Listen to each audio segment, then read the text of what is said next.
भाई सुज़लॉन एनर्जी के इन्वेस्टर्स के लिए मार्केट में एक धमाकेदार गुड न्यूज निकल के आई है। अभी मार्केट में पूरे 1300 करोड़ रुपए की ब्लॉक डील हुई है। अभी इसका इंफॉर्मेशन मैंने कल आपको दे दिया था। एक्चुअल में र्यूमर निकल के आ रहे थे कि सुज़लॉन एनर्जी के जो प्रमोटर्स है ना, इसके कंपनी के मालिक जो है वो खुद का स्टेक यहाँ पर ब्लॉक डील के थ्रू मार्केट में बेचने वाले हैं।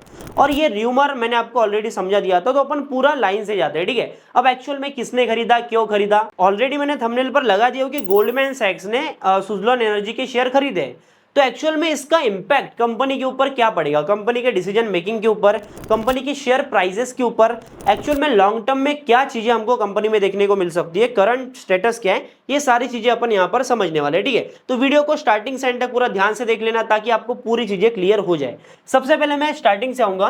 देखो, पूरे 20 करोड़ शेयर जो थे वो बिकने वाले थे। अभी मैं यहाँ पर सीधा आर्टिकल के ऊपर आ जाता हूँ, और ये जो आर्टिकल मैं यहाँ पर प्रीफर कर रहा हूँ ना, ये आर्टिकल से भाई स्कैनेक्स, ठीक है, scanex.trade। यहाँ पर आप लोग जाओगे तो सिंपल से न्यूज वाले सेक्शन में जाओगे ना, तो आपको स्टॉक्स के रिलेटेड पूरी न्यूज अपडेट आपको देखने को मिल जाएगी। और साथ में आपको ये भी पता चल जाएगा कि ये कंपनी के लिए गुड न्यूज है, बैड न्यूज है, या फिर इस न्यूज के ऊपर कंपनी ने कितना इंपैक्ट करा। तो मेरा तो अभी पर्सनल फेवरेट बन गया भाई scanex.trade। मैं जाता हूँ और यहाँ से अपन अपना पूरा काम कर लेते हैं, ठीक है। अभी मैं सिंपल से आता हूँ। ये यहाँ पर देखने को मिल रहा था अपने को, प्रमोटर ऑफलोड करेंगे 2.9% स्टेक, जिसको मैं अभी 3% का स्टेक बोलूंगा, जो कि अराउंड होता है 1300 करोड़ रुपए के करीब, ठीक है। अब ये ब्लॉक डील होनी थी। अब यहाँ पर क्या हो रहा था, करंट मार्केट प्राइस से 2% डिस्काउंट के ऊपर ये शेयर जो है वो ट्रेड होने वाले थे। अभी ये जो ट्रेडिंग होगी, यहाँ पर 180 डेज का लॉक इन रखा गया था, ठीक है। अब जो भी जिन्होंने भी ये वाले शेयर खरीदे ना, उनका मैं आपको बताऊंगा किसने खरीदा, पर ये 180 दिन के लिए लॉक इन रहेंगे। मतलब प्रमोटर्स ने बेच दिया, पर वो इमीडिएटली इसको मार्केट में ट्रेड नहीं कर सकते, जिसके लिए स्टॉक के लिए एक सिक्योरिटी बन जाती है कि एकदम से हमको प्राइस में वोलेटिलिटी देखने को नहीं मिलेगी, ठीक है। तो अभी सिंपल से अपन आ जाते हैं इस ब्लॉक डील के एग्जीक्यूशन पार्ट के ऊपर। उसके बाद में अपन ये समझेंगे कि प्रमोटर होल्डिंग के ऊपर क्या इंपैक्ट पड़ा है, ओवरऑल कंपनी के ऊपर क्या इंपैक्ट पड़ा है, और सारी चीजें। और साथ में ये भी समझेंगे कंपनी के प्रमोटर्स ने एक्चुअल में रीजन क्या दिया है, क्यों ये अपना स्टेक सेल कर रहे हैं। क्योंकि जनरली हमको ये तो पता है कि जब भी कंपनी के प्रमोटर मतलब मालिक अपने कंपनी के खुद के शेयर बेच रहे हैं, मतलब कहीं ना कहीं कंपनी में गड़बड़ है। पर मार्केट इस चीज को कैसा देख रहा है, मार्केट बिल्कुल भी इसको नेगेटिवली देख नहीं रहा है। क्योंकि यहाँ पर मार्केट में हमको तेजी ही देखने को मिली है, लगभग 1.5% से शेयर आज ऊपर है। कल भी गिरावट देखने को बिल्कुल नहीं मिली थी, कल भी हमको सारी चीजें न्यूट्रल देखने को मिली है, और यहाँ पर हमको फायदा ही स्टॉक में देखने को मिल रहा है। डेली टाइम फ्रेम की अपन बात करें, ठीक है। अभी अपन आ जाते हैं, एक्चुअल में वॉल्यूम ट्रेड हुआ है 19.9 करोड़ शेयर, मतलब लगभग 20 करोड़ के करीब यहाँ पर शेयर्स होते हैं। और ये लगभग 1295 करोड़ होता है, पर यहाँ पर ये 1300 करोड़ हो गया। और एवरेज प्राइस, डिस्काउंटेड प्राइस जो थी यहाँ पर 66 रुपीज, 66.05 रुपीज पर शेयर की प्राइस यहाँ पर हमको देखने को मिली है, ठीक है। अभी अपन आगे जाते हैं, इसके बायर्स की बात करेंगे। तो यहाँ पर कंपनी के जो बायर्स है वो देखने को मिल रहे हैं। पहला तो गोल्डमैन सैक्स, जो कि बहुत बड़ा एफआईआई है, ठीक है। साथ में मोतीलाल ओसवाल ने खरीदा है, जो कि अपना डीआईआई हो गया। और उसके साथ में आदित्य बिरला सन लाइफ म्यूचुअल फंड, मतलब म्यूचुअल फंड ने एलोकेशन बढ़ाया। साथ में यहाँ पर गोल्डमैन सैक्स ने भी इसमें एलोकेशन बढ़ाया। अब मैं सिंपल से आपको बताता हूँ इसका रीजन।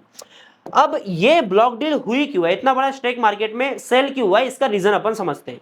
पहला, कंपनी ने हमको एक चीज बताया कि भाई लिक्विडिटी, ठीक है। लिक्विडिटी का मतलब आपको पता होगा, लिक्विडिटी का मतलब है कि भाई इनफ अमाउंट ऑफ बायर्स और सेलर मार्केट में अवेलेबल हो स्टॉक को ट्रेड करने के लिए, इसका मतलब होता है लिक्विडिटी। कंपनी के प्रमोटर्स ने बोला कि अपन लिक्विडिटी को बढ़ाना चाहते थे, इसलिए अपन ने यहाँ पर ये ब्लॉक डील के थ्रू अपना स्टेक सेल किया। क्या ये बात सेंस बनाती है? बिल्कुल नहीं, क्योंकि 180 दिन का तुम्हारा हो गया लॉक इन। 180 दिन तक तो लॉक इन पड़ा है, तो कौन सा लिक्विडिटी बढ़ गई भाई? ये शेयर बेचने ही नहीं वाले, ये ट्रेड ही नहीं कर रहे 180 दिन तक। तो ये लॉक इन वाली बात, जो लिक्विडिटी वाली बात है, इसको खत्म करो, इसको हटाते हैं। सेकेंड जो इन्होंने बताया भाई, डेट रीस्ट्रक्चरिंग, ठीक है। अब इसके ऊपर अपन जाएंगे, डेट रीस्ट्रक्चरिंग, इसको मैं अच्छे से समझाऊंगा आपको, उसके बाद में आपको ये सारी चीजें क्लियर हो जाएंगी, ठीक है। मैं सिंपल से स्कैनेक्स वेबसाइट पे आता हूं, यहाँ पर जहां पर अपने को पूरा फंडामेंटल A to Z हमको देखने को मिलेगा। तो यहाँ पर ऊपर आपको सेक्शन देखने को मिल जाएंगे, न्यूज़ेस देख सकते हो, सुज़लॉन के रिलेटेड पीयर कंपैरिजन देख सकते हो। मैं सिंपल से आता हूँ बैलेंस शीट के ऊपर, क्योंकि मेरे को समझना है कि कंपनी के ऊपर डेट कितना है, ठीक है, नॉन करंट लायबिलिटीज कंपनी की कितनी है, ठीक है। तो मैं यहाँ पर कंपनी की बैलेंस शीट चेक करूंगा, और यहाँ पर हमको देखने को मिल रहा है नॉन करंट लायबिलिटीज, जिसमें डेट इंक्लूडेड है। तो ये आप देखोगे ना, ओवर द टाइम यहाँ पर ये कम हुआ है, लगातार हमको डेट में गिरावट देखने को मिली है। 2024 का डेटा देखें तो यहाँ पर 250 करोड़ रुपए का कंपनी के ऊपर डेट था, ठीक है। अभी थोड़ा सा इंक्रीज देखने को मिला है, नॉन करंट लायबिलिटीज में लगभग 300 साढ़े 300 करोड़ का होगा। पर कंपनी का बेचने के पीछे का मुद्दा यह है कि भाई अपन डेट रीपेमेंट करेंगे, डेट को पे करेंगे और कंपनी का डेट कम करेंगे। अभी कंपनी का डेट यानी कर्जा खत्म हो गया तो क्या होगा, हर क्वार्टर मैंने तुमसे कर्जा लिया हूं, हर क्वार्टर मेरे को तुमको उसका इंटरेस्ट पे करना पड़ेगा और इंटरेस्ट काटने के बाद में कंपनी का नेट प्रॉफिट कैलकुलेट होता है। इस वाले क्वार्टर में कंपनी का नेट प्रॉफिट दबा के बढ़ा है, ऑपरेशनली कंपनी इंप्रूव हुई है, पर साथ में एक और चीज आई है, यहाँ पर प्रोविजंस मिले, इनको टैक्सेस काफी कम देना पड़ा है, इसके कारण नेट प्रॉफिट ओवरऑल बढ़ा है। खैर उस वो थोड़ी अलग डिस्कशन है, अलग टॉपिक है, वीडियो लंबा हो जाएगा, इसलिए मैं सिंपल से आता हूँ टॉपिक के ऊपर। डेट खत्म होगा तो इंटरेस्ट कंपोनेंट कम होएगा तो प्रॉफिट इवेंचुअली बढ़ेंगे, ठीक है, प्रॉफिट बढ़ेंगे तो कंपनी का प्राइस टू अर्निंग रेशियो नीचे आएगा, वैल्यूएशन कम होगी, प्राइसेस शेयर के हमको बढ़ते हुए दिखेंगे, तो इसके कारण ये जो चीज थी ये पॉजिटिव थी। अब एक और चीज तुम समझो, मैं सीधा आता हूँ शेयर होल्डिंग पैटर्न के ऊपर अभी, ठीक है। यहाँ पर अपन शेयर होल्डिंग पैटर्न के ऊपर आते हैं, scanex.trade की वेबसाइट पर ही अपन ये सारी चीजें चेक कर रहे हैं। अभी अपन कंपनी की प्रमोटर होल्डिंग देखिए सुजलॉन एनर्जी की, तो वो अपने को देखने को मिल रही है 13.25% की, ठीक है। अभी ये प्री ब्लॉक डील था, अभी पोस्ट ब्लॉक डील की बात करें तो ये स्टेक बचा है लगभग अराउंड 11% के करीब, ठीक है। तो 11% का स्टेक बचा है, मतलब प्रमोटर होल्डिंग कम हुई है। तो यहां पर क्या हो गया, एफआईआईस का सेक्शन आपको बढ़ता हुआ दिखेगा, डीआईएस का सेक्शन बढ़ता हुआ दिखेगा। अब इंपॉर्टेंट बात क्या है ना, तुम एक चीज पहले समझो, यहां पर तुम पहले तो देखो पब्लिक शेयर होल्डिंग देखो, ठीक है। पब्लिक शेयर होल्डिंग अगस्त 2023 में आपको 42 लगभग 43% की देखने को मिल रही थी, अभी क्या हो गया, ये गिरकर 38% के ऊपर आ गई। अगर प्रमोटर अपना माल पब्लिक को चिपका रहे, क्योंकि सबसे बेवकूफ इन्वेस्टर तो पब्लिक ही होती है ना, रिटेल ही होती है, तो कंपनी के लिए नेगेटिव है। और अगर कंपनी का पैसा स्मार्ट मनी के पास में जा रहा है, एफआईआई डीआईआई म्यूचुअल फंड बहुत बड़ा बड़ा पोर्टफोलियो अपना होल्ड करते हैं भाई, वो स्मार्ट मनी है, ठीक है, स्मार्ट मनी के पास में जा रहा है तो कोई दिक्कत नहीं है। रिटेल शेयर होल्डिंग जिस भी कंपनी में कम हो रही है वो बढ़िया है, रिटेल शेयर होल्डिंग कम हुई है, ठीक है, और प्रमोटर शेयर होल्डिंग बढ़ना काफी बढ़िया होता है, पर यहां पर ये बेच रहे हैं क्योंकि इनको डेट रिस्ट्रक्चर करना है। वहीं पर हम एफआईआईडीआई की होल्डिंग देखें तो यहां पर ये बढ़ती हुई दिखाई दे रही है। तो इस तरीके की इंफॉर्मेशन अपने को आराम से यहां पर चेक करके मिल जाएगी, ठीक है। तो ये चीज अपने को समझना पड़ता है। अभी मैं यहां पर सबसे बढ़िया सेगमेंट के ऊपर जाऊंगा, जो कि भाई वरदान है, किसी भी रिटेल इन्वेस्टर्स के लिए वरदान है, क्योंकि म्यूचुअल फंड के पास में बहुत बड़ा पैसा होता है, और म्यूचुअल फंड डीआईआई जिस कंपनी में पैसा डालेंगे ना, वो भाई कंपनी भागती है। तो अपने को पता कैसे चलेगा कि कौन से कंपनी में डीआईआई शेयर पैसा लगा रहे, most of the screening website जो होती है ना भाई, वो हमको ये बताती ही नहीं है, पर यहां पर आपको पूरा एक्यूरेट डाटा मिलेगा। स्कैनेक्स, ये तो मेरा अभी पर्सनल फेवरेट हो गया, scanex.trade।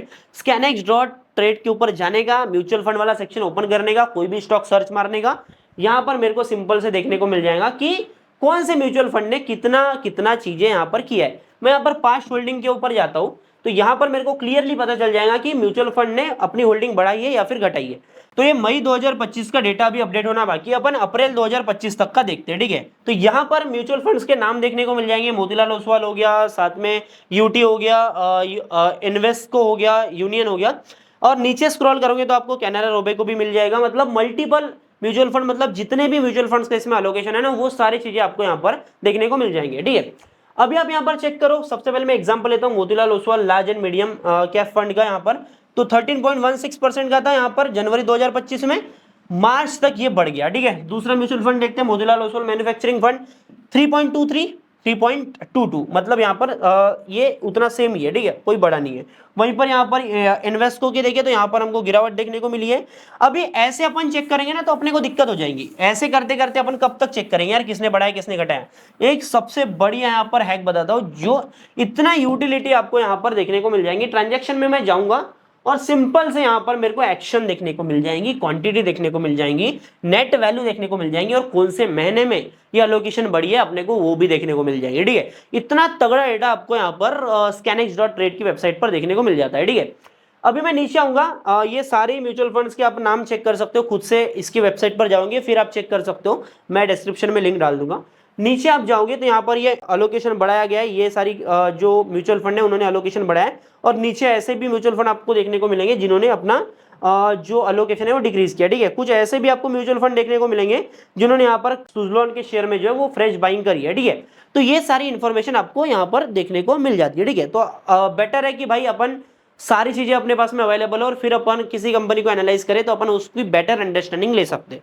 बाकी आई होप आपको इन्फॉर्मेशन समझ में आई होगी और आई होप कि आपको समझ में आ गया होगा कि एक्चुअल में जो ब्लॉक डील देखने को मिली ना, इसका इंपैक्ट कंपनी की शेयर होल्डिंग पैटर्न के ऊपर, इसका रीजन क्या है और एक्चुअल में कंपनी के ऊपर किस तरीके से इंपैक्ट कर रहा है। ठीक है, बाकी ये इन्फॉर्मेशन अपने दोस्तों के साथ भी शेयर कर देना जो भी सुजलॉन में इन्वेस्टेड है। बाकी ऐसी मार्केट अपडेट्स के लिए और वैल्यूएबल कंटेंट के लिए वेल्थीफाइड को सब्सक्राइब जरूर कर लेना, ताकि आपको आगे जब भी मैं वीडियो डालूं तो पट से नोटिफिकेशन मिल जाए और भाई सारी अपडेट्स आपके पास में हो और साथ में आपको पूरा का पूरा एक्सप्लेनेशन सही से मिले। मिलता हूं अगले नए वीडियो में। बाय बाय, टाटा, जय हिंद।